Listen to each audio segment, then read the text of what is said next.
అయ్యండి. ఇది గురువారం రోజు తీసిన వ్లాగు. గురువారం బ్రేక్‌ఫాస్ట్‌లకైతే దోసలైతే వేశానండి. దోసలు తిని పిల్లలైతే స్కూల్‌కైతే వెళ్ళిపోయారు. ఇంక నేను కూడా బ్రేక్‌ఫాస్ట్ చేసి ఫ్రెష్ అయిపోయి ఇక్కడ లంచ్ అయితే ప్రిపేర్ చేస్తున్నాను. లంచ్‌లోకైతే ఇవాళ ఆలు అనపకాయ కర్రీ అయితే వండుతున్నానండి. స్టవ్ పైన అన్నానికైతే పెట్టేశాను. ఇక్కడ చూడండి ఈ కాలీఫ్లవర్ ఎంత ఫ్రెష్‌గా ఉందో, ఎంత ఫ్రెష్‌గా ఉంటే అంత కాస్ట్ అన్నట్లు అయిపోయింది. ₹40 అట ఈ చిన్న కాలీఫ్లవరు. ఇంకా మసాలా అయితే ప్రిపేర్ చేసుకుంటున్నానండి కర్రీ కోసము.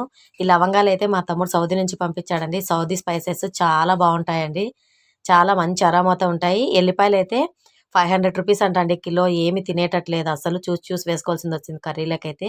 కొత్తిమీరైతే ₹20కి 3.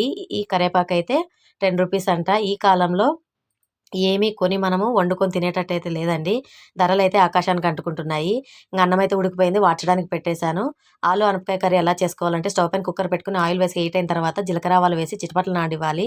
తర్వాత కట్ చేసి పెట్టుకున్న ఉల్లిపాయ, కరివేపాకును వేసి ఇవి కాస్త ఫ్రై అయిన తర్వాత ఒక టొమాటోని యాడ్ చేసుకొని టొమాటో ముక్కలు మెత్తబడిన తర్వాత ఇందులోకి ఆలు ముక్కలు, అనపకాయ విత్తనాలు వేసి ఒకసారి మిక్స్ చేసుకొని గ్రైండ్ చేసుకున్న మసాలాని యాడ్ చేయాలి. ఈ మసాలా నేను కొబ్బెర, ఎల్లిపాయలు, అల్లము, చెక్క, లవంగాలు, కొత్తిమీర వేసి గ్రైండ్ చేసుకున్నాను. ఇప్పుడు ఇందులోకి తగినంత ఉప్పు, కారం, ధనియాల పొడిని యాడ్ చేసి అంతా ఒకసారి ఇలా మిక్స్ చేసుకొని కొద్దిగా వాటర్‌ని యాడ్ చేసి మూత పెట్టి ఒక 3 విజిల్స్ రానివ్వాలండి. 3 విజిల్స్ తర్వాత మూత తీసి చూస్తే మన అనపకాయ కర్రీ అయితే రెడీ అయిపోయింది. ఫైనల్‌గా కట్ చేసి పెట్టుకున్న కొత్తిమీర చల్లేసుకుంటే ఎంతో టేస్టీగా ఉండే కర్రీ అయితే రెడీ అయిందండి. చాలా చాలా టేస్టీగా ఉంటుంది. మా పెద్దోడికైతే ఇది చాలా చాలా ఇష్టము. చాలా ఇష్టంగా తింటాడు. ఇవాళ మా లంచ్‌లోకైతే సింపుల్‌గా వేడివేడిగా వైట్ రైసు, ఆలు అనపకాయ కర్రీ వండాను. మీరు కూడా ఒకసారి ఇలా ట్రై చేయండి.